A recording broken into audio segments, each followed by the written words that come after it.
You can basically get anything and everything in China. Everything in China is fake. An iPhone 11 Pro Max is $1.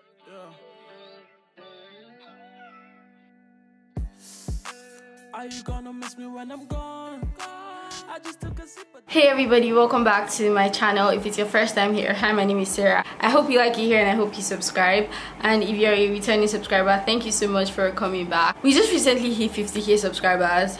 I don't even know how to feel about that. I'm actually so excited and I'm so grateful to you guys. Thank you so much to everyone who has subscribed to my channel. All 50,000 of you guys. 50,000 is such a big number. I can't even believe it. If you are new here, if this is the first video you're seeing of me, hi, my name is Sarah. I make beauty and lifestyle videos. Sometimes I make fashion videos too. And I also make videos about life in China too, because I school in China. Today's video is going to be things you should know before coming to China. This is going to be like a part 2 to a video I made. I'm going to link it somewhere here or here, I don't know. And that video was things you would experience being black in China. This will kind of be like a continuation to that video. A couple of you have reached out to me recently and even before the whole virus outbreak thing, saying you're coming to China in March for the March intake, but then some of you haven't been able to just because of the whole virus thing.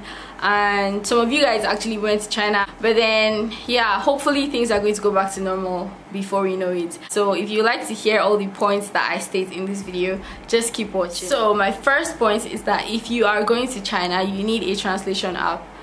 If you're going to China for the first time, you probably don't know how to speak Chinese, or if you learned Chinese before going to China, you're not so confident with your Chinese because you haven't really spoken to a Chinese native, at least 90% of the people. So you probably want to have a translation app. I'll suggest Google Translate or Baidu Translate. Yeah, just make sure you have a translator, even though you're going to be stuck. Except you're going to major cities like Beijing, Shanghai, Shenzhen, or other cities like that. You'll find a few people that know how to speak English. Other than that, you want to download a translation app. The second one is that you need a VPN. You probably have heard of the Great Firewall of China. Basically all Google apps and Facebook, Instagram, YouTube, which is a Google app, Twitter, they're all banned in China. So you need something called a VPN for this. You could use a paid VPN or a free VPN. VPN stands for Virtual Private Network, I think. I'm not sure, let me check.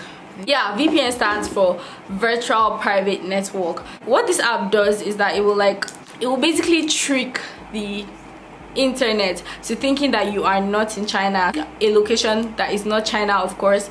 It will trick the internet to thinking you're in another country, and then you can make use of this other app. If you're coming to China, you definitely want to buy your necessities. I plan to make a video on things you should get, or things I think you should get when you're coming to China for the first time, which is mostly for school, because most of my subscribers that plan to come to China want to come for school. And if you guys want to see that video, or if you guys are interested in that video, let me know so it will tell me if to go on with making that video or not. Basically, you want to buy your necessities, I would say for at least 3 months of when you be in China before you get used to the place and before you know where to get this stuff. Which leads me to my next point. You can literally find anything and everything in China, and I'm not joking. Anything you need is in China. Okay, I'll just give you guys an example. I've given this example in a previous video of mine. I don't know if you guys know this local African broom. I was looking for it one time because like I'm not really a fan of using this long brooms that have sticks. I'm not very good with using those brooms, so I needed to get that broom. And then I got a picture from the internet and I checked on Taobao. Yes, there's an app called Taobao. This app will save you, because once you have the picture of something, just put the picture of that thing you want into that app and it will literally find it for you. So if you just have the patience to take your time, you can literally find anything and everything on Taobao. WeChat is live. So WeChat is basically the main app that we use here in China. You can use that app to buy food, save your money, send text messages, book movie tickets, book plane tickets, book train tickets, shop, order a car, anything. You use WeChat for basically anything you need to do. Once you have WeChat, that's like a lifesaver in China. So if you're moving to China, you need to download WeChat. You need to have that app on your phone. China is pretty affordable. I wouldn't say it's cheap.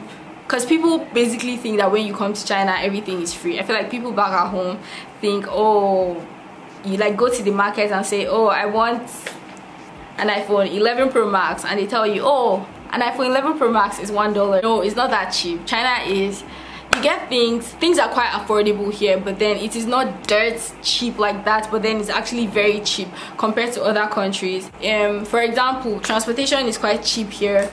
Feeding is cheap, is very cheap here. Accommodation compared to other countries is quite cheap in China, best believe.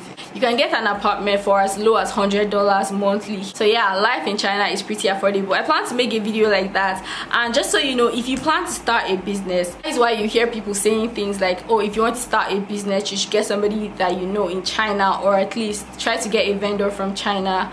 Yeah, because things are quite cheap here, because the more you buy the cheaper they get, and you can basically get anything and everything here in China.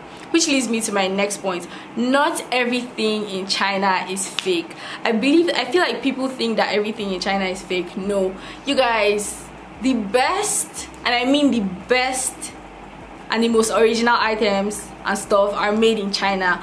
But then the thing is that there's always an alternative. So if you can't afford this item, there's an alternative, which is like the fake one. So if you want the original of something, for example, iPhones are made in China, they are just assembled in the US.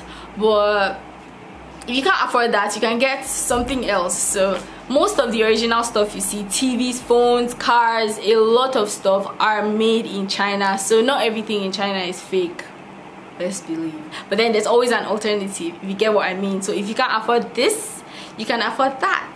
Yeah. My next point is the pollution. When I was coming to China, from things people say online, I thought that I was going to come to an extremely, I thought everywhere was going to be cloudy, not that bad, but then I feel like the way people spoke about the whole pollution thing is not as bad as it is. Sometimes when you check the weather forecast, it's going to tell you on days when it's going to be kind of polluted. So on days like that, you should wear a mask, of course.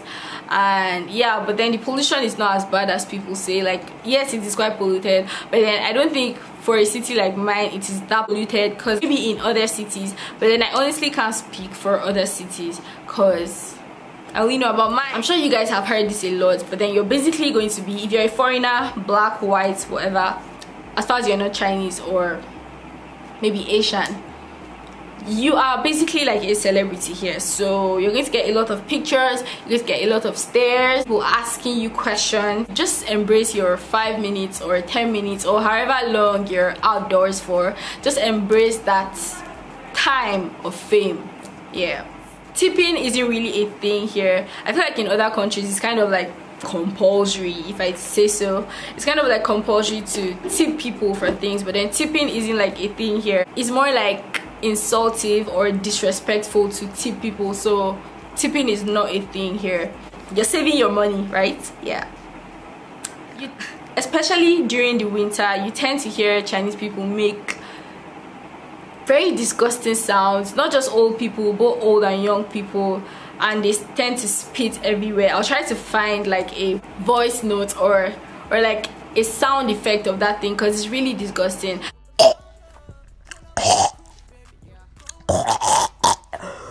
People and hear people do that a lot because of the cold. I don't know why we black people don't do that.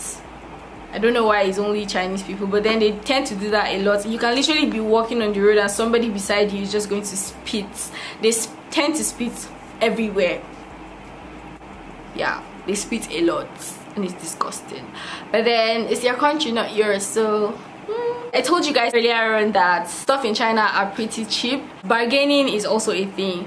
Of course, not in the malls. You can't go to the mall and bargain. No, you can't do that. But then if you go to get something from a local market, or you go to get like a second-hand phone, or you go to the second-hand markets where you can get like electronics, you can bargain. So if they tell you something is 100 RMB, you can say, oh, I have 50 RMB, and they say, oh, bring 80 RMB, and you say, oh, I have 60 RMB. Like that. So bargaining is a thing here. You can bargain in the market when you want something. Not food, don't go and bargain because they weigh things. But then like when you go to get clothes and hair, any other thing, you can bargain. When it gets hot, Chinese men tend to walk around without shirts. So you see people walking around shirtless, or sometimes they roll their shirts halfway and like you just see their belly poking out. So yeah, it's a thing in China where during the summertime they tend to like not wear shirts. Like you can literally not on the beach, take notes, this is not on the beach, like you can get into a bus and you're walking with a shirtless Chinese man. Yeah, that's like a normal thing. Most of the public toilets and sometimes toilets in some apartments are squat toilets. If you don't know what squat toilets are, pit toilets that are not WC, so you literally have to squat to use those toilets. But then just look on the bright side, by the time you do a couple of squatting for 4 or 5 years, your bum is going to look great. But then like I mostly see this kind of toilets in subways or mostly public toilets.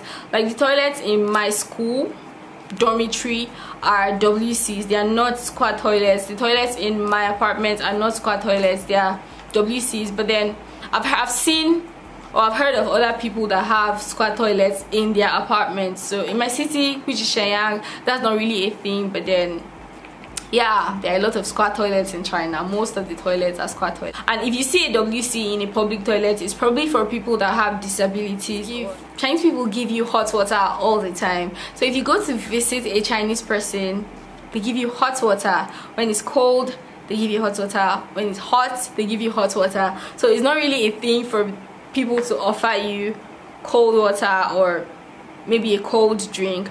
No, they always give hot water. You just always get hot water.